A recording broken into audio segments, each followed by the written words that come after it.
आप कैसे हैं? ठीक है सर। सभी को नमस्कार है जी। हम लोग प्रार्थना शुरू करते हैं। नमस्कार। इस फाइन सीधी 3 बार ओम का उच्चारण, उसके बाद प्रार्थना। ओ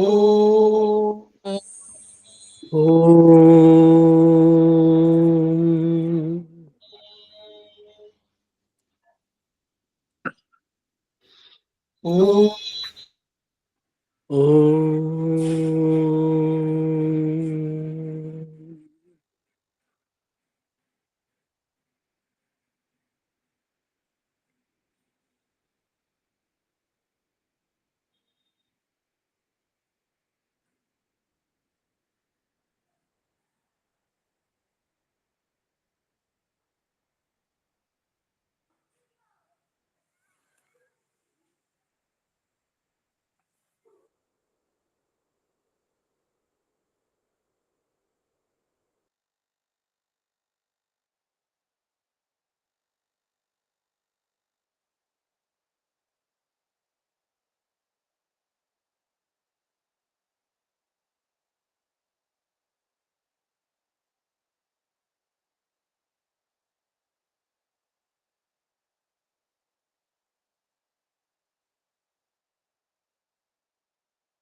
सर कनेक्शन टूट गया है क्या आपका? आवाज नहीं आ रही।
समवाय क्लासेस में आप सभी का स्वागत है।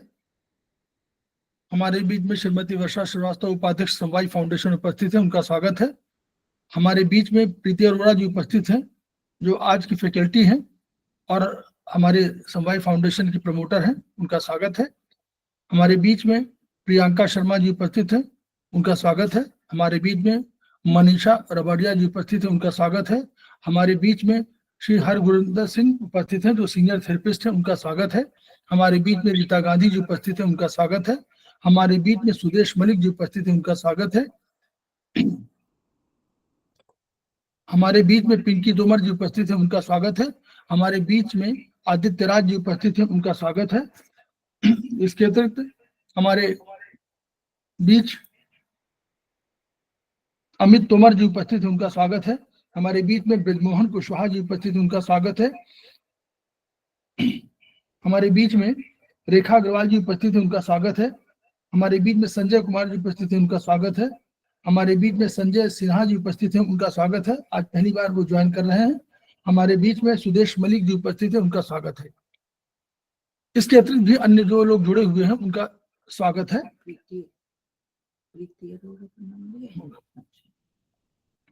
हम लोग समवाय फाउंडेशन सदस्य हैं और हम लोग एक्यूप्रेशर शोध प्रशिक्षण उपचार संस्थान प्रयागराज से संबद्ध। वहां के मनीषी ब्रह्मलीन एमपी खेमका सर के हम ऋणी हैं, जिनकी वजह से संस्थान आज आपको इस रूप में दिखाई दे रहा है। इसके अतिरिक्त हमको एक्यूप्रेशर से परिचित कराने के लिए प्रोफेसर सुषमा ओझा की भी हम शुक्रगुजार हैं। संस्थान का एक मोटो है, each one reach one, each one treat one, each one teach one. उसी को आपके माध्यम से जन जन जागरण अभियान के तहत पूरे विश्व में हमारा सपना, और हमें विश्वास है कि आपके माध्यम से ये हमारा सपना जल्दी पूरा होगा और ये विधा जो अपेक्षाकृत कम खर्चीली है उसका लाभ न केवल आपको मिलेगा बल्कि समस्त पीड़ित मानवता को मिलेगा। इन्हीं शब्दों के साथ हम आज की क्लास की शुरुआत कर रहे हैं। हम पुनः प्रीति अरोड़ा जी की स्वागत कर रहे हैं कि वो आज की क्लास शुरू करें। आज वो बीएचबी में न्यूट्रिएंट्स यानी जो भोजन उसको कहना चाहिए मन में चर्चा करेंगी। तो उनका स्वागत मैं शेयर कर दे रहा हूँ। नमस्कार जी। सर मेरी आवाज हाँ, आ रही। ठीक है सर। आप सभी को नमस्कार, सर को भी नमस्कार और हमारे गुरुजनों को प्रणाम। तो आज हम फूड और न्यूट्रिएंट्स चैप्टर पे हम डिस्कशन करेंगे। जैसे हमें पता है कि ऑब्वियसली अगर हमें जीना है और अगर जिंदा रहना है तो हमें खाने की आवश्यकता है। तो आज हम उसी खाने के पीछे क्या पूरा सिद्धांत है, आज हम उसको समझने की कोशिश कर रहे हैं। तो बुक में तो ये लिखा हुआ है, आप जैसे बुक का फर्स्ट पैराग्राफ आप देखेंगे कि इसमें ये लिखा हुआ है कि इसमें जब बच्चा पैदा होता है तो उसको सबसे पहले ऑक्सीजन चाहिए, क्योंकि बच्चे के लिए सबसे पहले उसका भोजन ही मतलब भोजन वो है। जैसे आप पैदा होते हैं तब से ही आपको भोजन चाहिए और मृत्यु पर्यंत तक आपको भोजन ही चाहिए। तो उसमें पहले उसको ऑक्सीजन चाहिए, फिर वाटर चाहिए और फिर सनलाइट चाहिए। ये 3 चीजें हमारे फर्स्ट पैराग्राफ में लिखी थी और ये काफी इंपॉर्टेंट है आपको एग्जामिनेशन पॉइंट ऑफ व्यू से। जो है एग्जाम में क्वेश्चन आता है आपको मल्टीपल चॉइस में, तो ये आप इसका जरूर ध्यान रखिएगा। ठीक है, उसके बाद हम मेन चैप्टर पे शुरू करते हैं कि जब हम फूड की बात करते हैं तो यहाँ पे 2 प्रिंसिपल्स होते हैं फूड के अंदर। एक प्रॉक्सिमेट प्रिंसिपल होता है और एक प्रोटेक्टिव प्रिंसिपल ऑफ फूड होता है। जो प्रॉक्सिमेट प्रिंसिपल ऑफ फूड होता है वो उससे होता है जिस चीज से हमारा खाना बनता है। जैसे हम खाने की बात करते हैं तो हम प्रोटीन की बात करते हैं, विटामिन की बात करते हैं, मिनरल की बात, कार्बोहाइड्रेट की बात करते हैं। मतलब खाने के अंदर क्या ऊर्जा प्राप्त हो रही है, कौन से ऐसे वो कण हैं जिसके लिए हम खाना खाते हैं, वो प्रॉक्सिमेट प्रिंसिपल में आता है।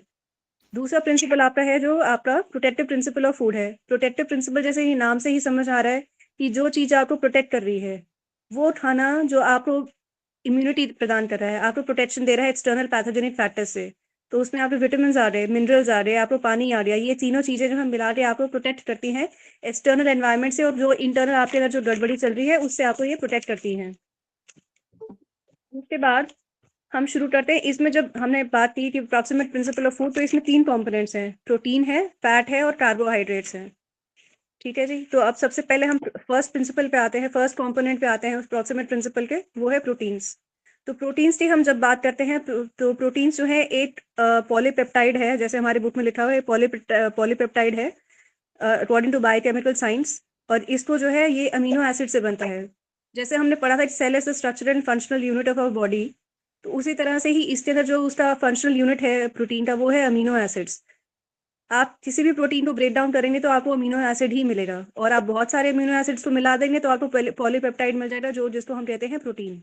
तो ये प्रोटीन जो है हमें बहुत आवश्यक है हमारे डे टू डे लाइफ में, और इसके लिए जो है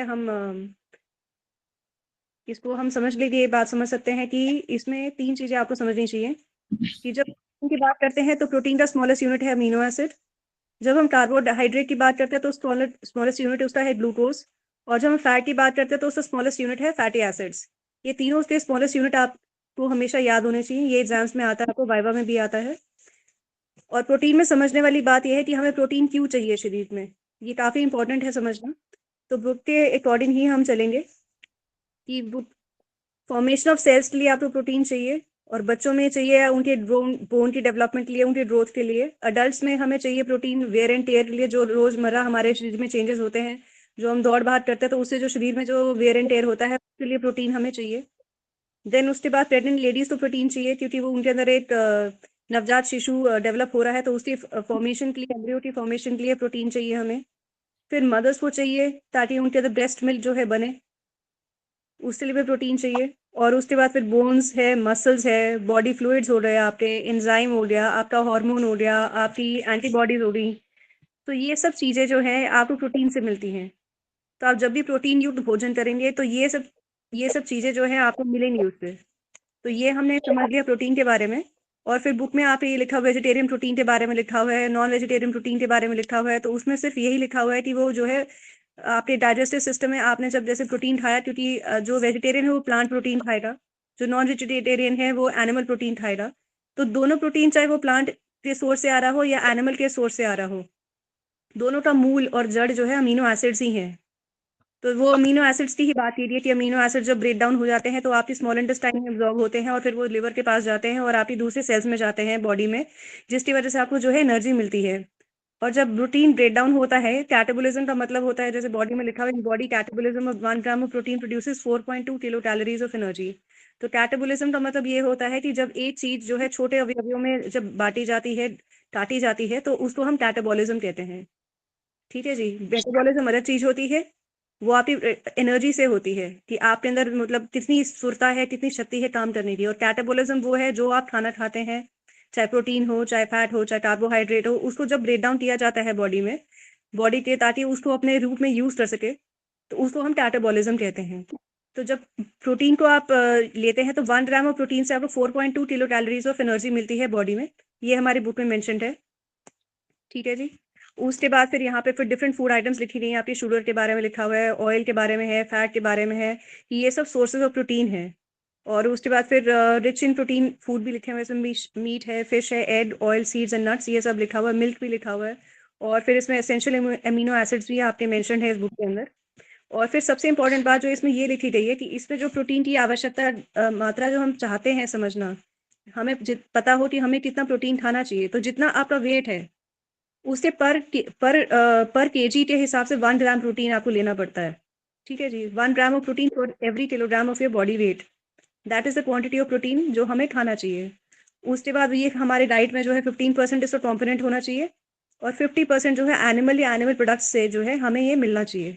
तब जो है ये हमारी बॉडी को पूरी वो शक्ति देगा और पूरी तरह से एब्जॉर्ब भी हो रहा, और आपको मतलब आपको डेफिशिएंसी नहीं हो रही प्रोटीन की। तो ये आपका प्रोटीन का जो इसमें लिखा गया बुक के हिसाब से, वो मैंने आपको बता दिया। नेक्स्ट इसमें हम आते हैं फैट्स के ऊपर। तो फैट में यहाँ पे जो है लिखा हुआ है, अब ये एस्टर्स के बारे में मेंशन हुआ हुआ है, बट आपको ये समझने की कोई आवश्यकता नहीं है। आप इसमें आपने सिर्फ इतना ही समझना है कि जब फैट का जो स्मॉलेस्ट यूनिट है वो फैटी एसिड है। ईस्टर वगैरह से हमें कोई इतना आप डिटेल में जाना चाहें तो वेल एंड गुड, नहीं आपको जाना है तो then also it is fine. तो फैटी एसिड्स है, ये आपको मेन समझना चाहिए इसके अंदर, कि जब आप फैट को ब्रेक डाउन करेंगे फैटी एसिड्स आपको मिलेंगे, और वो फैटी एसिड से ही आपको बॉडी में एनर्जी मिलेगी। इतना कॉन्सेप्ट आपको सिर्फ समझना है फैट्स के शुरुआती तौर पे। उसके बाद इसमें फिर आपके बाद आती है, इसमें आपके बाद बता रहे हैं कि स्ट्रक्चरल लिपिड्स के बारे में आ रहा है। लिपिड्स या फैट जो है इंटरचेंजेबल वर्ड्स हैं।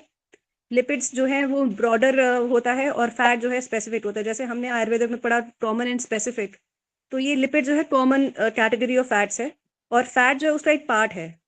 तो आप स्ट्रक्चरल लिपिड्स कहेंगे या स्ट्रक्चरल फैट कहेंगे तो वो बात एक ही है। ठीक है जी। तो स्ट्रक्चरल फैट जैसे नाम से हम समझ रहे हैं, तो ये हमारे स्ट्रक्चर की फॉर्मेशन में हेल्प करता है, उसको हम स्ट्रक्चरल फैट कहते हैं। तो जैसे आपके फॉर्मेशन ऑफ सेल मेम्ब्रेन हो गया, आपके ऑर्गेनल्स हो गए, ऑर्गेनल्स में आपका जैसे हमने पढ़ा था न्यूक्लियस हो गया, माइटोकॉन्ड्रिया हो गया, गोल्गी अपैरेटस हो गया, और लाइसोसोम्स हो गए, ये हमने सारे सेल के स्ट्रक्चर्स पढ़े थे फर्स्ट चैप्टर में। तो ये सब उनकी फॉर्मेशन में जो है ये जो फैट हमें हेल्प करता है वो ये स्ट्रक्चरल फैट होता है। और इस फैट में सबसे अहम बात जो हमें समझनी चाहिए, ये इमरजेंसी में आपके काम नहीं आएगा। इसका काम है सिर्फ आपको बिल्ड करना। उसके बाद इसका कोई लेना देना नहीं है आपकी बॉडी की इम्यूनिटी से या किसी और चीज से। जो भी हमने फंक्शन ऑफ फैट पढ़े थे अभी, जो हम आगे समझेंगे, उससे कोई इसका लेना देना नहीं है। फिर हम आते हैं नेचुरल फैट पे। नेचुरल फैट वो फैट होता है जो हमें नेचुरल सोर्सेज ऑफ जो हम खाते हैं, which is basically what the जो हमने खाया और जो उससे हमें शक्ति प्राप्त हुई और वो कहाँ जाके हमारी बॉडी में स्टोर हुआ, उसको हम नेचुरल फैट कहते हैं। ये नेचुरल फैट ही आपके काम आता है, जिसमें आपका आता है it is use to generate energy. इसको आपने नेचुरल फैट जो आपने कंज्यूम किया उससे आपको एनर्जी जो मिली उसको हम नेचुरल फैट कहते हैं। और ये बॉडी में काफी जगह स्टोर होता है, जैसे सबक्यूटेनियस लिखा हुआ है यहाँ पे। सबक्यूटेनियस टिश्यू वो होता है बेसिकली वो अंडर योर स्किन। क्यूटेनियस का मतलब स्किन होता है, तो ये आपकी स्किन के नीचे आपको मिलेगा। It is like a spongy layer होती है स्किन के नीचे, जहाँ पे काफी सारे गैप्स प्रेजेंट होते हैं। तो उन गैप्स के अंदर जो है एरियोरल टिश्यू होता है, जहाँ पे ये फैट जो है कोलाजन फाइबर्स जो है आपको मिलेगा ये। तो 50% ऑफ फैट जो है आपको ये स्किन के अंडर मिलेगा। फिर है पेरीरीनल फैट। पेरीरीनल, रीनल मतलब किडनी, तो पेरीरीनल जो पेरी मतलब उसकी पेरिफेरी, तो जो किडनी के आसपास आपको जो फैट मिलेगा वो पेरीरीनल फैट होता है, विच इज 15%। तीसरा है मेसेंट्री। मेसेंट्री वो है जैसे हमारी बॉडी है जो मतलब काफी कॉम्प्लिकेटेड स्ट्रक्चर्स हैं, तो उसको जैसे हम काफी दौड़ बहुत करते हैं, कई बार हम गिर भी जाते हैं, हमें चोट भी लग जाती है, तो भी हमारे ऑर्गन्स जो है जो अंदर हैं उनको कोई भी हानि नहीं पहुंचती अनलेस एंड अनटिल आपको कोई बहुत गहरी चोट ना लगे। तो उसमें जो ये मेजेंट्री फैट वो फैट होता है जो जैसे पीछे की साइड पे आप जाएंगे back side of the body, तो वहाँ पे मेजेंट्री फैट है जो आपकी बॉडी को प्रोटेक्ट करता है। एक ये लेयर ऑफ फैट है जो आपकी बॉडी के अंदर के ऑर्गन्स को बचाता है on the back side of the body. जैसे किडनीज आपकी पीछे आती हैं तो उनको ये कुशन देता है। ऐसे ओमेंटम में आते हैं तो ओमेंटम आपके front side of the body में आता है। जैसे फ्रंट में आपका लिवर आ गया, पैंक्रियाज आ गई, स्प्लीन आ गया, आपका स्टमक आ गया, तो ये उसके आसपास जो है ये जितने भी आपके गैस्ट्रिक ऑर्गन्स हैं, डाइजेस्टिव ऑर्गन्स हैं, ये उन सबको मतलब घेर के रखता है ताकि उसको कोई भी क्षति ना पहुंचे, चाहे आपको कुछ भी हो जाए। तो ये आपको उस टाइम बचाता है। तो ये 5% है। फिर इंट्रामस्कुलर कनेक्टिव टिश्यू है जो 5% है। ये बेसिकली वो फैट है जो आपके टिश्यूज के बीच में आपको मिलता है। तो ये है 5% हमारा। कनेक्टिव टिश्यू के बारे में हम फर्स्ट चैप्टर में पढ़ ही चुके थे कि कनेक्टिव टिश्यू के फंक्शंस क्या है, तो वो उससे आपको और बेहतर समझ में आ पाएगा। और इसमें फिर ये लिखा हुआ है कि सबक्यूटेनियस फैट वो फैट है जो हमारी स्किन के अंदर जो हमें मिलता है, वो पहला सोर्स ऑफ फैट है। अगर आपको कभी भी फैट की जरूरत होगी तो वो सबसे पहले वही यूज होता है बॉडी में। और फिर ह्यूमन फैट जो है ये 17 डिग्री सेल्सियस में मेल्टेड होता है और ये लिविंग बीइंग में ये फ्लूइड फॉर्म में होता है। ये अगर ये ठोस हो गया तो ये फिर आपको नोड्स में या ट्यूमर्स में, लाइपोमास में मिलेगा। बट अगर ये नॉर्मल है आपका, आप बिल्कुल मतलब अपनी हेल्थ का ध्यान रख रहे हैं, सब कुछ कर रहे हैं, तो बेसिकली ये फ्लूइड फॉर्म में ही आपको मिलेगा। फिर उसके बाद हम फंक्शंस ऑफ फैट पे आते हैं कि फैट जो है आपका कॉन्सेंट्रेटेड स्टोर्ड एनर्जी है, इसी से ही आपको एनर्जी मिलती है। दूसरा है कि गिव्स फूड, ये आपके फूड को पैलेटेबल बनाता है, मतलब भोजन में स्वाद आपको फैट से ही आता है। जब तक आप उसमें बटर या घी नहीं ऐड करेंगे अपने फूड में, तो वो उस पैलेटेबल नहीं होगा, आपको खाने लायक नहीं होगा, आपको खाने में मजा भी नहीं आएगा, फ्लेवर भी नहीं आएगा। तो पैलेटेबिलिटी मतलब फ्लेवर देता है आपको। और reduces the time of gastric emptying, मतलब फूड की मूवमेंट में ये हेल्प करता है। अगर फूड में अगर फैट नहीं होगा तो उसको पेरिस्टाल्टिक मूवमेंट के थ्रू जो है उसको नीचे जाने में जो है थोड़ी सी दिक्कत होती है, उसलिए फैट जरूरी है बिसाइड्स वाटर ऑब्वियसली, वो तो हमें चाहिए ही चाहिए। तीसरा है जी कि वो आपके absorption of fat soluble vitamin में जो है हेल्प करता है। विटामिन जो है हमारी बॉडी में दो तरह के होते हैं, एक वाटर सॉल्युबल होते हैं और एक फैट सॉल्युबल होते हैं।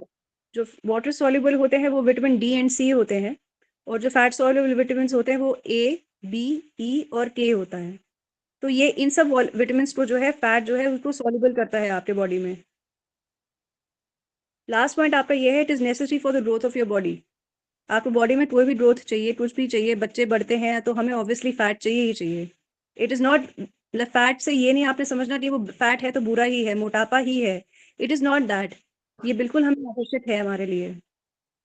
फिर इसके बाद यहाँ पे पिगमेंट रैशनल की बात की गई है और ये सब है, आप इसको समझ सकते हैं, बट ये एग्जामिनेशन पॉइंट ऑफ व्यू से जो है ये इंपॉर्टेंट नहीं है। और फिर उसके बाद एसेंशियल फैटी एसिड्स के बारे में मेंशन किया गया, लाइनोलिक एसिड है, लाइनोलेनिक एसिड है, अराकिडोनिक एसिड है, तो आप ये पढ़ सकते हैं। बट ये हमारे एग्जामिनेशन पॉइंट ऑफ व्यू से हमें ये जरूरी नहीं है समझना। अब इसमें जो है विजिबल फैट और नॉन विजिबल, इनविजिबल फैट की बात हो रही है जो हमारे फूड में हमें मिलती है। तो विजिबल फैट ऑब्वियसली नाम से आप समझिए कि विजिबल फैट वो होता है जो विजिबल है, जैसे मक्खन हो गया, घी हो गया, ठीक है, और तेल हो गया आपका, जितने भी हम डिफरेंट तरह के तेल होते हैं, ग्राउंडनट ऑयल, सेसमी ऑयल, ये जितने भी हैं ये सारे विजिबल फैट्स हैं। फिर इनविजिबल फैट और एनिमल फैट्स जो है इसमें फिर मेंशन किया हुआ बुक में कि एनिमल फैट में जो है सैचुरेटेड फैटी एसिड्स होते हैं, जिसमें विटामिन डी और ए जो है अच्छी प्रचुर मात्रा में पाया जाता है। और अनसैचुरेटेड फैटी एसिड जो आप वेजिटेबल ऑयल्स में होते हैं उसमें विटामिन ए एंड डी तो नहीं होता, बट उसमें विटामिन ई पाया जाता है, जिसकी वजह से वो ऑक्सीडाइज नहीं होता। ऑक्सीडाइज मतलब उसका जो है टेक्सचर जो है सेम रहता है, ये नहीं कि वो जैसे चांदी काली हो जाती है, तो इसमें जो है एनवायरनमेंट का या एटमॉस्फेयर का कोई प्रभाव नहीं आता, वो सेम रहता है, उसकी न्यूट्रिशनल वैल्यू चेंज नहीं होती है bye coming in contact with air. इसका सिर्फ यही मतलब है ऑक्सीडाइजेशन का। तो बॉडी में हमारे पास 50% फैट होता है, ठीक है जी, and it is hard to oxidise them. Oxidise जैसे मैंने आपको अभी समझाया कि उससे जो है प्रभाव नहीं पड़ता आपके एटमॉस्फेयर का। फिर नेक्स्ट कैटेगरी जो इसमें है इनविजिबल फैट की, कि इनविजिबल फैट वो फैट है ऑब्वियसली जो आपको नजर नहीं आ रहा। जैसे खाने में जो प्रोटीन या कार्बोहाइड्रेट आपको मिल रहा है, सीरियल से मिल रहा है, पल्सेस से मिल रहा है, ऑयल सीड से मिल रहा है, जैसे सनफ्लावर सीड्स आजकल काफी कॉमन हो गए हैं, या नट्स हो गए आपके, जितने भी तरह के नट्स हैं आपके, soybean, milk, eggs and meat, इनकी बात की रही है, ये इनविजिबल फैट है। आपको पता है कि आप ये खा रहे हैं तो ये ऑब्वियसली ये हैवी फूड है, इसमें फैटी फूड आप मानते हैं उसको, तो इसलिए जो है इनविजिबल फैट है ये। उसके बाद हम इसमें समझेंगे कि कार्बोहाइड्रेट्स को हम समझेंगे, इसमें कोलेस्ट्रॉल पे हम बाद में आएंगे। पहले हम तीनों कंपोनेंट्स को कवर कर लेंगे। प्रोटीन हमने समझ लिया, फैट्स हमने समझ लिया, अब पहले हम कार्बोहाइड्रेट्स पे आएंगे। कार्बोहाइड्रेट्स में हमने ये समझना है कि स्मॉलेस्ट यूनिट जो कार्बोहाइड्रेट का है वो ग्लूकोज है। अगर आप किसी भी कार्बोहाइड्रेट को ब्रेक डाउन करेंगे तो आपको उसका सबसे छोटा टर्न जो मिलेगा वो ग्लूकोज मिलेगा। और बहुत सारे जब ग्लूकोज के मॉलिक्यूल्स या सेल्स आप जो भी कहिए वो ज्वाइन हो जाएंगे तो एक कार्बोहाइड्रेट वो बनाएगा, ठीक है जी। एंड ये तो प्लांट फॉर्म में है और एक हमारी ह्यूमन बॉडी के फॉर्म में है। यहाँ पे मेंशन किया हुआ बुक में कि अगर आप प्लांट फूड खाते हैं तो उसमें जो स्टार्च और सेल्यूलोज के फॉर्म में जो है वो प्लांट उसको स्टोर करता है, इस कार्बोहाइड्रेट को। और हम ह्यूमन बॉडी जो है यहाँ पे हमें ग्लाइकोजन के रूप में मिलता है।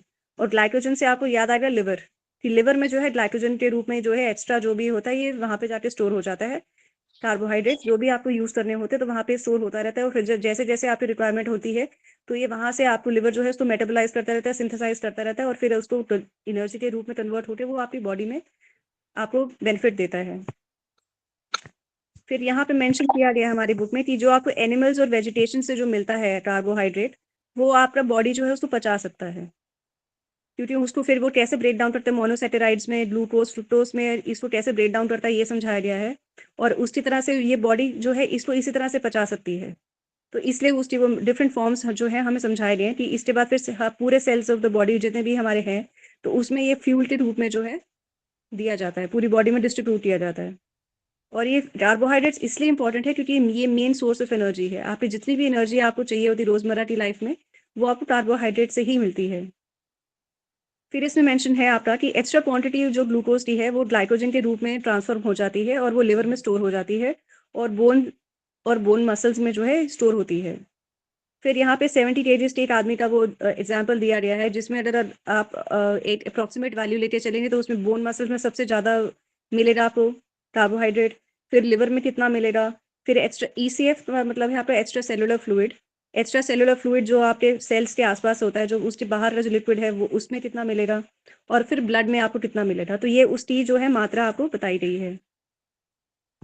और फिर ये भी लिखा हुआ है कि एक्स्ट्रा ग्लूकोज जितना भी है वो हमारे एडिपोज टिश्यू जो फैट टिश्यूज होते हैं उसमें फैटी एसिड्स या फैट्स के रूप में आपको ये स्टोर हो जाता है आपका ये कार्बोहाइड्रेट्स।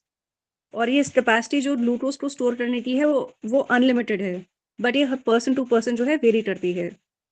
फिर उसके बाद ये मेंशन है हमारी बुक में कि 50% कार्बोहाइड्रेट जो है हमें व्हीट, राइस, वेजिटेबल्स और मिल्क फूड से जो है हमें ये कार्बोहाइड्रेट्स मिलते हैं।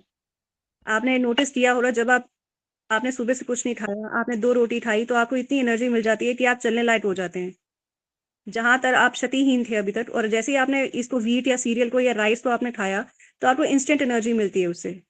और यही अगर आपने मिल्क फूड लिया या कोई और प्रोटीन फॉर्म खाया आपने, तो आपको वो एनर्जी नहीं मिलती जो आपको कार्बोहाइड्रेट खाने से मिलती है। So carbohydrate is equal to energy, instant source of energy है कार्बोहाइड्रेट। आपको ये सबसे पहले ये समझना है। क्वेश्चन पेपर्स में आता है कई बार कि कार्बोहाइड्रेट मतलब क्या है, it is instant source of energy, तो ये आपको याद होना चाहिए। फिर उसके बाद यहाँ पे मेंशन है हमारी बुक में कि ये सेलुलोज फॉर्म में है, हीम सेलुलोज है, गम्स है, ये डिफरेंट फॉर्म्स दिए गए हैं डाइटरी फाइबर्स के या रफेज के हैं। जैसे हम डाइटरी फाइबर या रफेज से अगर आप समझेंगे तो इसमें लिखा गया कि उसमें जो है वो पानी को स्टोर करता है, पानी को स्टोर करने से वो हैवी हो जाता है और उसकी वजह से जो है वो आपकी इंटेस्टाइन से ईजिली मूव हो जाता है, क्योंकि उसमें वाटर कंटेंट बढ़ जाता है तो आपकी इंटेस्टाइन से जल्दी वो मूव कर सकता है। अब इससे आपने वो आपको याद आएगा, जैसे हम कहते हैं क्यूकुम्बर्स हमें खाने चाहिए तो उसमें फाइबर कंटेंट ज़्यादा होता है, जनरली हम यही कहते हैं। तो उससे आप इसको एसोसिएट कर सकते हैं, जैसे आपने फाइबर खाया, उसमें जो फाइबर था कुकुम्बर में, उससे आपकी जो इंटेस्टाइन्स में जो है वो पानी की मात्रा जो है बढ़ जाती है और वो बाइंड कर देती है उसको, वेस्ट मैटर को, और उसकी वजह से वो बाइंड करके वो पूरी इंटेस्टाइन्स में उसको जो है मूव कर देती है और बोलस जो है मूव कर जाता है पूरी इंटेस्टाइन्स में and you are able to evacuate your bowels easily. नहीं तो आपको कॉन्स्टिपेशन फील होता है अगर आप फाइबर कम खाते हैं। इसमें फिर उसको एग्जाम्पल दिया गया है इसमें। देन इसमें यहाँ पे कुछ ट्रिप्सिन इनहिबिटर्स वगैरह हैं और ये आप पढ़ना चाहें तो आप पढ़ लीजिए, इसको सिर्फ समझना है आपने, एग्जाम पॉइंट ऑफ व्यू से ये इंपॉर्टेंट नहीं है हमें। आज तक तो मैंने कभी तक इसका कोई क्वेश्चन देखा नहीं है जितने पेपर्स मैंने देखे हैं अभी तक। उसके बाद नेक्स्ट आप इसके अंदर आएंगे तो इसके बाद फिर कैलोरी है, बट कैलोरी से पहले हम ये समझेंगे कोलेस्ट्रॉल के बारे में, जो कि हमने पीछे छोड़ दिया था अभी। कोलेस्ट्रॉल की जब हम बात करते हैं तो कोलेस्ट्रॉल से हमें पता है कि it is a bad form of fat जो आपकी बॉडी के लिए बिल्कुल भी अच्छा नहीं है, इतना तो हम सब समझते हैं। तो उसको और थोड़ा सा डिटेल में समझेंगे कि हमारी बॉडी, हमारे सेल्स जो हैं उसको फैट और कार्बोहाइड्रेट से सिंथेसाइज करते हैं। तो fat plus carbohydrate is equal to cholesterol, इसका सीधा सिंपल फॉर्मूला है। एंड ये आपके ब्लड में जो है ये लिम्फ से पहुंचता है, ये जो कोलेस्ट्रॉल है आपके लिम्फ ग्लैंड होते हैं ब्लड में, तो ये उसके थ्रू जो है आपकी बॉडी में सर्कुलेट होता है। It is not present in your blood vessels. Blood vessels और लिम्फ वेसल्स जो हैं अलग होते हैं। तो ये आपकी लिम्फ के थ्रू जो है ये कोलेस्ट्रॉल आपकी बॉडी में पहुंचता है। लिम्फ जो है आपकी प्रोटेक्शन के लिए होती है, बॉडी में प्रोटेक्शन, इम्यूनिटी देती है, प्रोटेक्ट करती है, और जहाँ पे ब्लड वेसल्स नहीं पहुंच सकते वहाँ पे लिम्फ ग्लैंड्स होते हैं। तो लिम्फ का काम ही वही है कि वहाँ पे ब्लड को पहुंचाना, वहाँ पे न्यूट्रिशन को पहुंचाना जहाँ पे ब्लड सेल्स नहीं, ब्लड नहीं पहुंच सकता, ब्लड वेसल्स नहीं पहुंच सकती। तो इसके बाद फिर इसके बाद इसमें एग्जाम्पल्स दिए गए हैं, घी, मिल्क, एग, मीट, इस सब के एग्जाम्पल्स दिए गए हैं। और ये आपके सारे सेल्स में जो है प्रेजेंट होता है।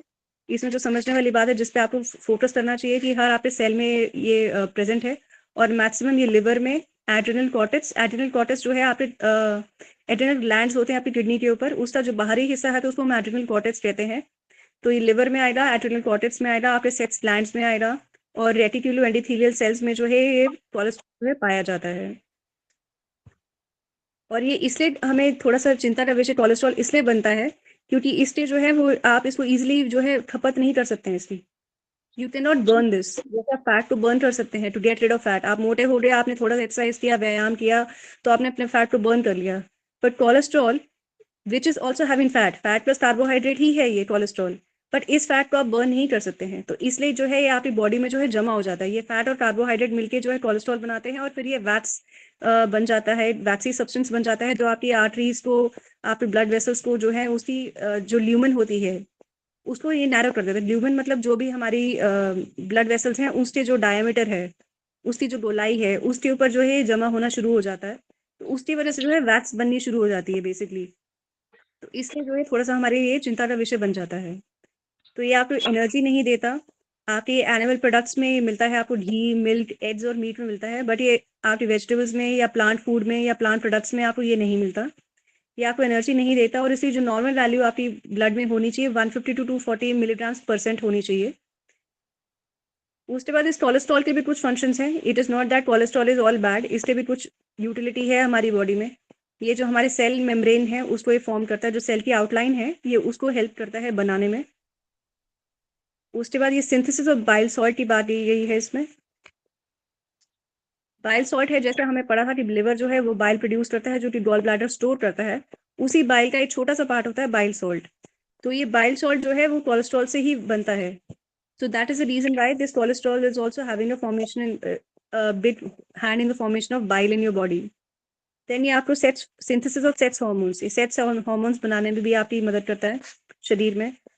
Synthesis of adrenal cortical hormones, adrenal cortical hormones जो है एड्रीनल ग्लैंड है जो किडनी के ऊपर मौजूद होता है, टोपिनोमा स्ट्रक्चर होता है, उसके अंदर से कुछ कॉर्टेक्स होता है और उसमें मेडुला होता है। कॉर्टेक्स बाहर का पार्ट होता है और मेडुला उसके अंदर का पार्ट होता है।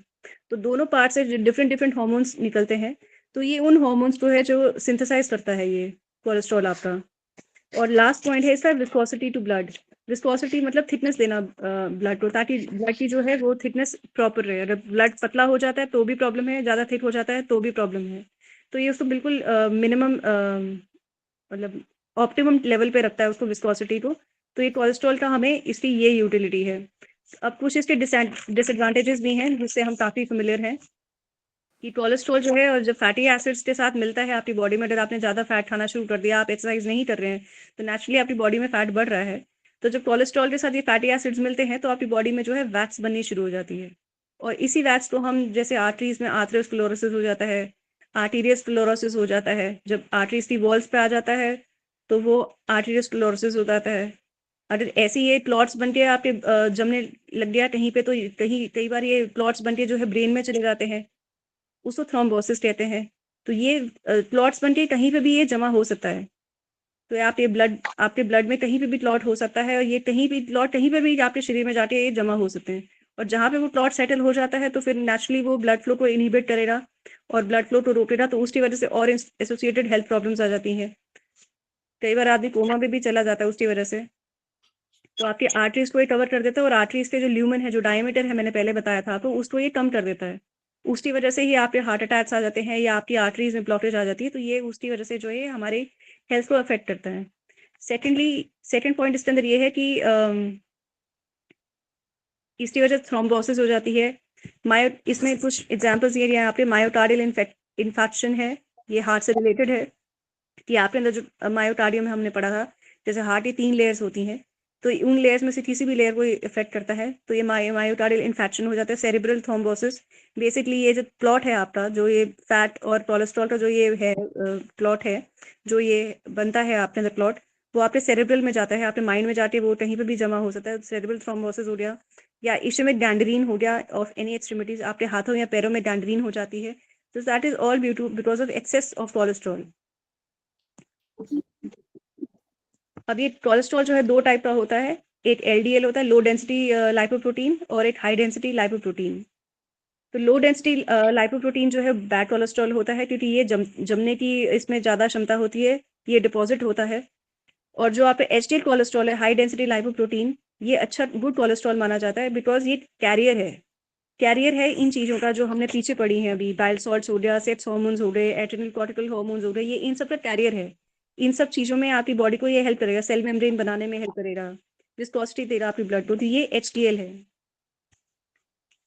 और इसमें आपको बेसिकली इसमें जो याद करना है आपको, एक सैचुरेटेड फैटी एसिड्स और अनसैचुरेटेड फैटी एसिड्स, जो मैं पहले आपको बताना भूल गई। तो इसमें क्वेश्चन आता है हमें, सैचुरेटेड फैटी एसिड अच्छा है कि अनसैचुरेटेड फैटी एसिड अच्छा है। तो उसमें आपको याद करना है कि अनसैचुरेटेड फैटी एसिड अच्छा गुड फैट माना गया है, बिकॉज वो लिक्विड है रूम टेम्परेचर पे। और जो सैचुरेटेड फैटी एसिड है वो है जैसे आपके घी में हो गया, जो घी आपको जमा हुआ नजर आता है, ठीक है जी, वो सैचुरेटेड फैटी एसिड है। तो saturated fatty acid bad fat होता है और अनसैचुरेटेड फैटी एसिड जो है गुड फैट होता है। ये आपको एग्जाम पॉइंट ऑफ व्यू से याद करना है, ये मैं आपको पहले बताना भूल रही थी। इसके बाद हम आते हैं लिपिड्स पे। ये आपकी बुक में मेंशन नहीं है, बट ये आपको समझना है बिकॉज ये कवर करते हैं संस्थान वाले। तो लिपिड जो है, it is also form of fat. ये मेजर क्लास है बायोकेमिकल कंपाउंड्स की। उसमें आपका fat, oil, watts, phospholipids, steroids, ये सब फॉर्म्स ऑफ लिपिड हैं। तो लिपिड जो है ब्रॉडर कैटेगरी है और फैट उसके अंदर एक छोटी कैटेगरी है, और ये इनसॉल्युबल होते हैं वाटर में। इसमें सिर्फ आपको इतना ही समझना है। और फैट और लिपिड का ये डिफरेंस है कि फैट्स जो है it is a type of lipids, and lipids are biochemical compounds, जिसमें फैट और ऑयल्स जो है इंक्लूडेड होते हैं। इसके बियॉन्ड हमें लिपिड्स को नहीं समझना है, सिर्फ इतना ही हमने समझना है लिपिड्स को। उसके बाद हमने समझना है ट्राइग्लिसराइड्स को, जो इससे ही रिलेटेड हैं, कोलेस्ट्रॉल से रिलेटेड हैं आपके। तो ये ट्राइग्लिसराइड्स जो है, जो वैल्यूज आपके खून में जब ये फैट्स बढ़ने शुरू हो जाते हैं, तो इससे रिलेटेड क्या क्या है, कोलेस्ट्रॉल है, ट्राइग्लिसराइड्स हैं और लिपिड है।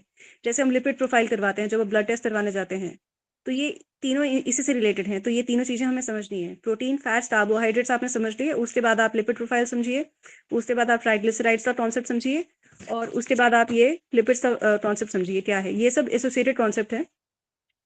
तो ट्राइग्लिसराइड्स जो है, it is a type of fat that is present in your blood.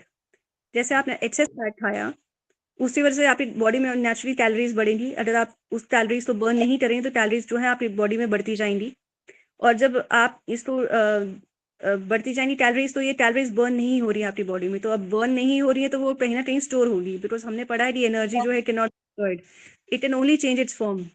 So now that form is going to change, क्योंकि आप इसको एनर्जी में एक्सपेंडिचर नहीं दे रहे अपनी बॉडी को, आप उसको स्पेंड नहीं कर रहे हैं, जो आप एनर्जी आप ले रहे हैं अपने फूड से आप उसको स्पेंड नहीं करेंगे, तो बॉडी कुछ भी वेस्ट नहीं करती है, वो स्टोर करती है जहां तक करती है। तो वो स्टोर करती है अपने फैट सेल्स में, एडिपोज टिश्यू में उसको जो है स्टोर करती है in the form of triglycerides. जब भी आप ब्लड टेस्ट करवाएंगे तो उसमें ट्राइग्लिसराइड्स की वैल्यूज भी काफी मात्रा में हाई आती हैं। वो ये है कि आपने खाना खाया, आपने उसको अच्छे से बर्न नहीं किया, तो वो ट्राइग्लिसराइड्स के फॉर्म में जो है वो जमा होता जा रहा है। तो ये बस इतनी सी बात है, आपको इतना ही समझना है। और ये कुछ हार्मोन्स होते हैं हमारी बॉडी में जो इसको ट्राइग्लिसराइड्स को ब्रेक डाउन करते हैं। अगर जरूरत पड़े तो कुछ हार्मोन्स होते हैं बॉडी में जो इसको ब्रेक डाउन करते हैं, बट इसको इजीली ब्रेक डाउन नहीं होते हैं triglycerides, because they are like a bad form of fat, it is very hard to break it down. तो अपने कोलेस्ट्रॉल लेवल्स के साथ साथ हमें ट्राइग्लिसराइड्स लेवल पे भी नोटिस करना चाहिए जब हम लिपिड प्रोफाइल्स करवाते हैं या ब्लड टेस्ट करवाते हैं। तो ट्राइग्लिसराइड्स और कोलेस्ट्रॉल में भी फर्क हमें समझना चाहिए, जैसे हमने फैट एंड लिपिड का डिफरेंस समझा था, तो अब हमें कोलेस्ट्रॉल और ट्राइग्लिसराइड्स में भी फर्क समझना चाहिए। कोलेस्ट्रॉल जो है वो आपके स्ट्रक्चर की फॉर्मेशन में हेल्प कर रहा है, और ट्राइग्लिसराइड्स वो हैं जो आपकी बॉडी में स्टोर किए जा रहे हैं फ्यूचर एनर्जी रिक्वायरमेंट्स लिए, क्योंकि बॉडी को ये हमेशा वो एक एंजाइटी रहती है कि मतलब इट इज लाइक मुझे कभी एनर्जी कम नहीं पड़नी चाहिए। So body has this thing that it is always trying to preserve your energy, वो हमेशा हर चीज रिसाइकिल करती है, आपकी बॉडी कुछ भी वेस्ट नहीं करती है। तो ये वो कहती है कि अगर मेरे पास आज एनर्जी की रिक्वायरमेंट है, कल ये ना हो, कल मतलब सम ये ना हो कि आपको कोई हेल्थ में शैप हो जाए, कि आपको कुछ ऐसी एलिमेंट लग जाए कि जिसकी वजह से आईबीएस वगैरह जैसे होता है, आईबीएस में आदमी एकदम उसको खाना लगना बंद हो जाता है, वो एकदम पतला हो जाता है, तो उस केस में जो है आपका बॉडी फैट एकदम मतलब नहीं के बराबर रह जाता है, आप बिल्कुल एकदम इमैशिएटेड स्टेट में आ जाते हैं। तो उस टेस्ट के लिए भी बॉडी अपने आप को बचाते रहती थी, कभी अगर मुझको भी सीरियस एलिमेंट आ भी जाए तो I can survive on my own, I don't have to use my source of energy. तो बॉडी अपने आप को हमेशा एक चलायमान स्थिति में रखती है, तो ये उस ट्राइग्लिसराइड्स को हमेशा स्टोर करती रहती है, और हार्मोन्स जो है इसको ब्रेक डाउन करने में हेल्प करते हैं, but then that is a very rare scenario, बहुत कम ही आपको, बहुत रेयरली आपको मिलेगा ट्राइग्लिसराइड्स की वैल्यू कम होते हुए नजर आती है, it is very difficult to break down. Then इसके बाद हम एनर्जी के कॉन्सेप्ट पे आते हैं। कैलोरीज का है आपके इसमें, बट कैलोरीज से पहले हम एनर्जी को समझना पड़ेगा कि हम खाना जिस एनर्जी के लिए खा रहे हैं, जिस एनर्जी की हम बात कर रहे हैं, वो एनर्जी एक्चुअली है क्या। Energy is defined as strength or the ability to do work. जब भी आप खाना खाते हैं या आप सांस लेते हैं, आपको एनर्जी जो मिलती है आपको फूड, वाटर एंड एयर से मिलती है। तो एयर से तो आपको मिली, वो आपने ऑक्सीजन ब्रीद इन किया, आपने खाना खाया, उससे आपको ग्लूकोज मिल गया, आपका आपका खाना खाया आपने, वो ग्लूकोज में ब्रेक डाउन हुआ, उसके बाद आपके सेल के लेवल तक वो पहुंचा। तो जो आपने ऑक्सीजन अभी आपने इनहेल किया था, ये जितना भी आप एनर्जी का जो सोर्स है वो माइटोकॉन्ड्रिया है। हमारा जितना भी फूड का ग्लूकोज है और जितना भी हमारा एयर फ्रॉम दी जो ऑक्सीजन हम इनहेल कर रहे हैं from the air, that is going down to your mitochondria. Mitochondria में जो है ऑक्सीजन वहाँ पे अवेलेबल है, ग्लूकोज वहाँ पे अवेलेबल है।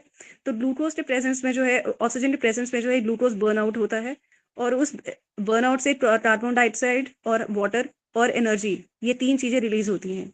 जैसे ये फॉर्मूला जो आपके बुक में लिखा गया, glucose CO2 + H2O + -7 kilo calories dot heat. तो ये जब आपने इनहेल किया, आपने एयर इनहेल की, माइटोकॉन्ड्रियल लेवल पर वो गई, वहां पे जो है ऑक्सीजन जो प्रेजेंट है वो उस ग्लूकोज को रखेगा, संभालेगा, स्टोर करेगा और उसको बर्न आउट करेगा, ताकि आपको कार्बन डाइऑक्साइड मिले और वाटर मिले। वाटर भी रिलीज होता है, जो आप जैसे इनहेल एक्सहेल करते हैं तो लंग्स का काम है। This water is evaporated through your water vapours, plus heat generate होती है बॉडी में थ्रू दिस एंटायर प्रोसेस, और वो हीट ही आपको जो है एनर्जी देती है। This heat is basically what is giving you energy when you eat your food. ये इसका इस इक्वेशन का मतलब है जो हमने यहाँ पे पढ़ा, और इसी से रिलेटेड है। जब एनर्जी की हम मेजरमेंट करते हैं तो वो कैलोरीज में करते हैं। So the unit of energy is calorie. और कैलोरी की डेफिनेशन जो यहाँ पे लिखी हुई है, it is calorie is the quantity of heat needed to raise the temperature of 1 gram of water from 15 degree to 16 degree Celsius. ये calorie की डेफिनेशन है। और फिर इसके बाद यहाँ पे लिखा गया कि 1 ग्राम ऑफ स्टार्च से आपको 4.1 किलो कैलोरीज ऑफ एनर्जी मिल रही है, 1 ग्राम ऑफ प्रोटीन से 4.2 कैलोरी है, यहाँ पे 5.3 लिखा हुआ है, बट ये 4.2 किलो कैलोरीज है। और 1 ग्राम ऑफ फैट से आपको 9.3 किलो कैलोरीज ऑफ एनर्जी मिलती है। ये तीनों वैल्यूज इंपॉर्टेंट है from the examination point of view. तो ये 3 वैल्यूज हमें याद होने चाहिए। उसके बाद फिर यहाँ पे जो है नॉर्मल डाइट में जो हम बैलेंस फूड की बात करते हैं, बैलेंस डाइट की बात करते हैं, तो ये उसके बाद ये लिखा गया है कि प्रोटीन जो है आपका 1 ग्राम पर केजी ऑफ बॉडी वेट होना चाहिए, जिसमें 50% जो आपका एनिमल प्रोडक्ट से आना चाहिए और पूरे डाइट में इसका 15% होना चाहिए। फिर कार्बोहाइड्रेट जो है 50% या मोर होना चाहिए, बिकॉज बेसिकली आपको डे टू डे लाइफ के लिए एनर्जी जो हमें चाहिए वो कार्बोहाइड्रेट से मिलती है। तो कार्बोहाइड्रेट का शेयर सबसे ज़्यादा होना चाहिए आपके फूड में। और 10 to 15% जो है आपको सेल्यूलोज ग्रुप से मिलनी चाहिए। सेल्यूलोज ग्रुप हो गया आपका प्लांट प्रोटीन्स, लीफी ग्रीन्स जो हम कहते हैं, हरी सब्जियां, पत्तेदार सब्जियां। तो ये सेल्यूलोज ग्रुप में जो है उसके अंदर 10 to 15% आपको वो उठानी चाहिए। और फैट्स जो है वो 35% से ज़्यादा नहीं होना चाहिए आपके बैलेंस डाइट में। एनिमल प्रोडक्ट्स की जो फैट है आपको कम से कम लेनी चाहिए, बिकॉज उसको बॉडी जो है ब्रेक डाउन करने में बहुत मुश्किल होती है, तो वो नहीं ब्रेक डाउन कर पाती है, वो फिर धीरे धीरे वो सड़ता रहता है, उससे और डिजीजेस पैदा होती हैं आपकी बॉडी में, तो वो कम लेना चाहिए हमें। विटामिन, मिनरल्स एंड वाटर हमें हमारी डाइट में होने चाहिए, जो हमने पढ़े थे अभी प्रोटेक्टिव प्रिंसिपल ऑफ फूड में हमने पढ़े थे, तो ये भी होने चाहिए ताकि हमारी बॉडी को इम्यूनिटी मिले। और बैलेंस डाइट की बात की जा रही है। फिर यहाँ पे फिर हम वर्क के बारे में अब यहाँ पे समझेंगे कि किस आदमी को कितनी एनर्जी की रिक्वायरमेंट होती है ऑन डेली बेसिस, ये हमारी बुक में समझाया गया है। सेडेंट्री वर्कर्स की बात हो रही है। सेडेंट्री वर्कर्स वो हैं जो ऑब्वियसली बैठते, जिनका बैठने का काम ज़्यादा है, उन चलना फिरना बहुत कम है उनका, दिन भर बैठे रहते हैं अपने डेस्क पे वो। जैसे इसमें एग्जाम्पल्स हैं टीचर्स के, टेलर्स के, और भी डिफरेंट एग्जाम्पल्स हैं। फिर मॉडरेट वर्कर्स हैं जिनके थोड़ा बहुत भाग दौड़ है उनके काम में। जैसे यहाँ पे फिशरमैन की बात हो रही है, मैकेनिक की बात हो रही है, भाग दौड़ है बट कम है। फिर एक हैवी वर्कर्स की बात हो रही है यहाँ पे, जो बहुत हार्ड फिजिकल वर्क करते हैं, जैसे लेबरर्स हो गए। और लेबरर्स की बात हो रही है जो पेड़ काटते हैं, और जो दूसरे लेबरर्स हैं जो माइंस में काम करते हैं, उनके एग्जाम्पल दिया गया है हमारे बुक में। तो इन सब की जो एनर्जी रिक्वायरमेंट्स जो हैं वो डिफरेंट हैं। और 24 किलो कैलोरीज का 1 यूनिट ऑफ एनर्जी होता है। तो आप जब अपनी बैलेंस डाइट का चार्ट बनाते हैं तो आप हर फूड ग्रुप की कैलोरीज नोट करते हैं और उतनी ही हिसाब से आप अपनी डाइट चार्ट बनाते हैं। तो आप उससे समझ पाएंगे कि आपको कितने यूनिट ऑफ कैलोरीज चाहिए आपको ऑन अ डेली बेसिस। और फिर एनर्जी रिक्वायरमेंट जो है मैन और वुमेन में डिफरेंट है। अब यहाँ पे मैन बिकॉज क्योंकि वो घर के बाहर जा रहा है, आजकल तो खैर दोनों बराबर हैं, बट बुक के हिसाब से हमें चलना पड़ेगा। तो यहाँ पे लेडीज़ की रिक्वायरमेंट जो है यहाँ पे कम लिखी गई है और मेन की ज़्यादा लिखी गई है, because they are suppose to work more, I mean physically and mentally उनका ज़्यादा काम रहता है, इन द फील्ड ज़्यादा रहते हैं वो। तो ये उनका सेडेंट्री और ये मॉडरेट वर्कर्स, हैवी वर्कर्स की डाइट चार्ट ये चार्ट लिखा गया कितनी कैलोरीज उनको चाहिए। देन पर एज के हिसाब से भी लिखा हुआ है यहाँ पे कि आपको पर एज के हिसाब से कैसे आपको कितने यूनिट ऑफ कैलोरीज चाहिए। और फिर बैलेंस डाइट की बात फिर यहाँ पे लास्ट में लिखी गई है कि ओवर ईटिंग हमें नहीं करनी चाहिए, ना ही हमें अपने बॉडी को स्टार्व करना चाहिए, ना मैल न्यूट्रिशन हो, ना ही ओवर ईटिंग हो, बैलेंस डाइट होनी चाहिए। और यहाँ पे फिर मैल न्यूट्रिशन से जो रिलेटेड डिजीजेज हैं उनकी बात हो रही है, जो ओवर ईटिंग से डिजीजेज हो रहे हैं उसकी बात हो रही है। मैल न्यूट्रिशन से आपको मरासमस हो रही है, जिसमें आप लो कैलोरीज खा रहे हैं, तो इसकी वजह से आपको मरासमस डिजीज हो रही है, बच्चों में काफ़ी कॉमन होती है ये। और फिर एक क्वाशरकर की डिजीज यहाँ पे मेंशन है, जिसमें आप प्रोटीन कंटेंट नहीं ले रहे हैं तो क्वाशरकर हो जाता है। एंड ओवर ईटिंग से तो आपको सबको ही पता है कि ओबेसिटी होती है। तो एग्जाम पॉइंट ऑफ व्यू से मरासमस और क्वाशरकर के क्वेश्चंस आते हैं पेपर में, तो आप इस पर जरूर गौर कीजिएगा। आई गेस हमने सब कुछ कवर कर लिया है। कोई डाउट्स हैं आपके तो प्लीज बताइए।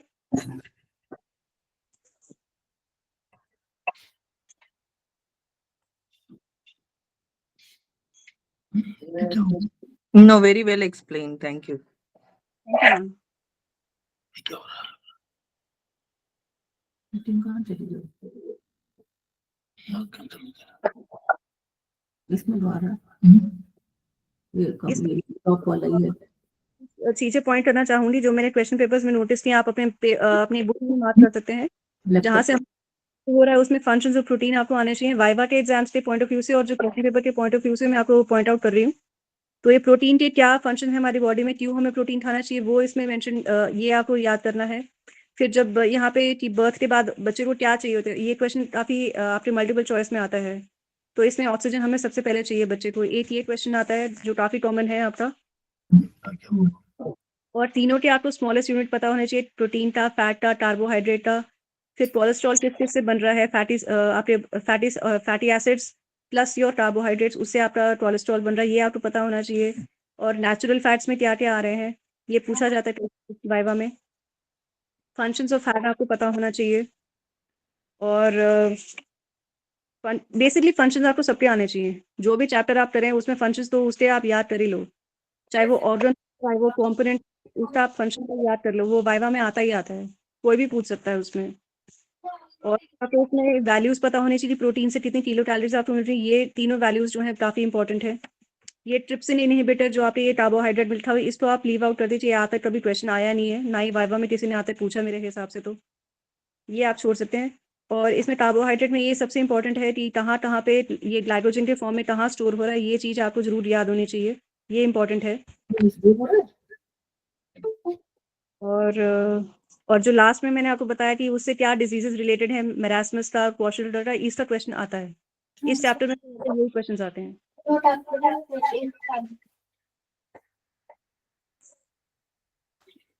फिर भी आपको क्वेश्चन है तो पूछ लीजिए please.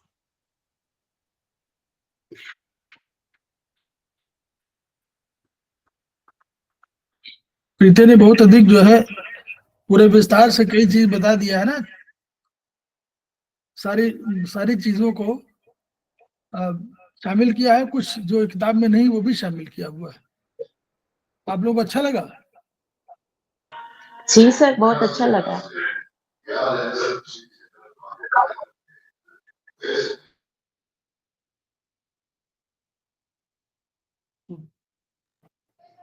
Very crisply explained, precise. Thank you. बहुत ही अच्छा सुलभ तरीका से समझाया गया।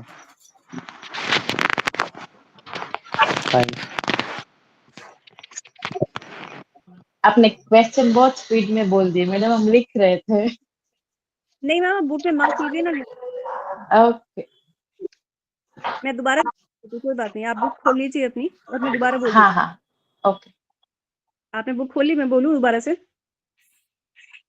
Yes ma'am. तो आप ये जब फर्स्ट पेज पे आप देखिए जहाँ पे आपका चैप्टर शुरू हो रहा है, तो यहाँ पे just after the birth of a child, मेरा इंग्लिश है, आप हिंदी में देख लीजिए। Just after the birth of a child needs oxygen immediately, ये तो ये इंपॉर्टेंट है मैम। उसके नीचे आप मार्क कर लिया आपने? जी ओके, तो उससे नीचे फिर प्रोटीन की बात आ रही है। प्रोटीन के फंक्शंस क्या हैं बॉडी में, एक ये इंपॉर्टेंट है मैम। ओके, उसके बाद फिर ये जो है फैट्स में हमने, सॉरी मैंने एक कॉन्सेप्ट आपको मैं बताना भूल रही, ऑयल में आपको बताना भूल रही, आपने अच्छा याद दिलाया मुझे। ऑयल मैंने कवर नहीं किया, आई जस्ट 2 मिनट का कॉन्सेप्ट है कि इसमें जो ओके, नेचुरल फैट्स की जब हम बात करते हैं तो उसमें ऑयल का भी एक कॉन्सेप्ट है जो फैट के साथ रिलेटेड है। प्रोटीन, फैट, कार्बोहाइड्रेट, 3 कॉन्सेप्ट हैं, 3 कॉम्पोनेंट्स है आपके अप्रॉक्सीमेट प्रिंसिपल के, और उसमें ऑयल भी आता है। तो नेचुरल फैट जो हमने अभी पढ़ा था, हमने नेचुरल फैट एंड ये जो आपने पढ़ा है अभी स्ट्रक्चरल फैट, जो आपके पेज नंबर 46 पे है। तो नेचुरल फैट में जो है 3 तरह के फैटी एसिड्स आते हैं, palmitic acid, stearic acid and oleic acid. जो पामेटिक एंड स्टेरिक एसिड हैं ये जो है आपके सैचुरेटेड फैटी एसिड्स हैं, और जो ओलिक एसिड है वो ऑयल है बेसिकली। ओलिक एसिड को ही हम ऑयल बोलते हैं, और वो इसलिए बोलते हैं क्योंकि वो अनसैचुरेटेड फैटी एसिड है। अनसैचुरेटेड फैटी एसिड का मतलब वो है जो लिक्विड है रूम टेम्परेचर पे, तो ये गुड फैट में आता। ठीक है जी, तो आप इसको जरूर मेंशन कीजिए, ये काफ़ी इंपॉर्टेंट है। ये आपके फैट्स एंड ऑयल्स में ये तीनों मेंशन है, palmitic acid, stearic acid and oleic acid, ये तीनों आप मार्क कर लीजिए, ये इसका भी ये इंपॉर्टेंट कॉन्सेप्ट है आपके मल्टीपल। ओके, फिर आप नेक्स्ट पेज पे जाएंगे तो इसमें आपको ये फंक्शंस ऑफ फैट पता होने चाहिए। फंक्शंस ऑफ फैट के बाद आपका ये विजिबल फैट, इनविजिबल फैट तो अंडरस्टूड है, आप ना भी करें तो ये आज तक इतना तो यस मैम, यस मैम। उसके बाद फिर आपको कोलेस्ट्रॉल का वैल्यू पता होना चाहिए कि कोलेस्ट्रॉल की वैल्यू कितनी होनी चाहिए ब्लड में, 150 टू 240 mg%, ये इंपॉर्टेंट है आपको जानना। फिर कोलेस्ट्रॉल के फंक्शन क्या हैं, ये आपके लिए इंपॉर्टेंट है। कर लिया, आगे बढ़ूं? यस मैम, हो गया। ओके, तो फिर उसके बाद आपको कार्बोहाइड्रेट में उसका स्मॉलेस्ट यूनिट क्या है, स्मॉलेस्ट यूनिट आपको तीनों के पता होना चाहिए। प्रोटीन का smallest unit amino acid, fat का smallest unit fatty acid, carbohydrate का स्मॉलेस्ट यूनिट ग्लूकोज, ये 3 आपको पता होने चाहिए। फिर डिसएडवांटेज ऑफ कोलेस्ट्रॉल तो इतना इंपॉर्टेंट नहीं है, इतना नहीं पूछा जाता। उसके बाद फिर मैंने बताया था आपको कि ये जो यहाँ पे 70 kgs of a person of 70 kgs has glycogen stored in, ये जो 4 चीजें लिखी हैं यहाँ पे, ये आपको पता होनी चाहिए कि कहाँ कहाँ पे आपका जो कार्बोहाइड्रेट है वो स्टोर हो रहा है। ये एग्जाम पॉइंट ऑफ व्यू से इंपॉर्टेंट है। और उसके बाद फिर आपका ये ट्रिप्सिन इनहिबिटर वगैरह हम ये छोड़ सकते हैं, ये नहीं आता, कभी भी पूछा नहीं जाता ये कभी भी, ये आप छोड़ सकते हैं। और उसके बाद फिर आप ये जो चार्ट बना हुआ है, ये हमारा फॉर्मेशन ऑफ एडिनोसिन, ये वाला ये जो है ये भी कभी भी नहीं पूछा जाता है, कोई तो समझाता भी नहीं है हमारे संस्थान क्लासेस में, तो ये भी आप स्किप कर सकते हैं। उसके बाद फिर आपको ये कैलोरीज की जो यहाँ पे वैल्यूज लिखी गई हैं, ये तो कैलोरी की डेफिनेशन आपको सरसरी तौर पे याद कर लीजिए, वैसे पूछी नहीं जाती बट फिर भी पता होनी चाहिए, यू नेवर नो वाइवा में कभी आ सकती है। और फिर उसके बाद जो 3 ये वैल्यूज हैं आपकी स्टार्च की, प्रोटीन की और फैट की, ये 3 आपको पता होनी चाहिए। और इसमें क्या वैल्यूज हैं ये वाइवा पर्पस से आप इसको याद कर सकते हैं कि प्रोटीन कितना होना चाहिए, कार्बोहाइड्रेट कितना होना चाहिए, फैट्स कितने होने चाहिए आपकी डाइट में। तो सिर्फ ये आपको सरसरी तौर पे बस फिर भी पता होना। और लास्ट में फिर ये जो लास्ट आपका जो मराठी जो ये आपको इम्पोर्टेंट है, ये जरूर आता है इस चैप्टर से, ये क्वेश्चन तो डेफिनेटली आता है, अगर आता है तो ये तो आता ही आता है। मैडम रिपीट करेंगे लास्ट वन? मैम ये लास्ट पेज पे जो मरास्मस और क्वार्टर का जो लिखा हुआ है ना, यहाँ पे मेल न्यूट्रिशन से जो डिजीज हो रहा है वो है मरास्मस, और लो ओके शुगर हो रहा है, ओबेसिटी का भी लिखा गया है यहाँ पे, ये तीनों इम्पोर्टेंट है मैम। Okay okay.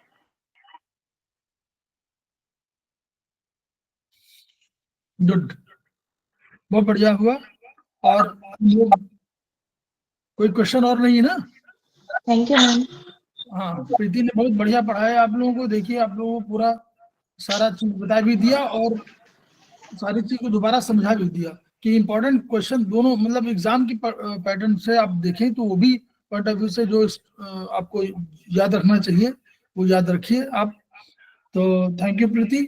और हम लोग इस वीडियो को शेयर करेंगे, हम अपने ज्ञान को बढ़ाने के लिए, अपनी ज्ञान बढ़ा ले, क्योंकि ये क्या है, ये हमको जरूरत इसलिए पड़ती है। अभी हम लोग कार्बोहाइड्रेट के अलावा उसके और चीज पढ़ेंगे, विटामिन मिनरल्स वगैरह, तो और सब जहाँ कहीं पढ़ेंगे तो ये सब चीजें हमारे ज्ञान में रहेंगी, तो हम उसको आगे अपने इसमें जो हमारे थेरेपी है उसमें यूज कर पाएंगे।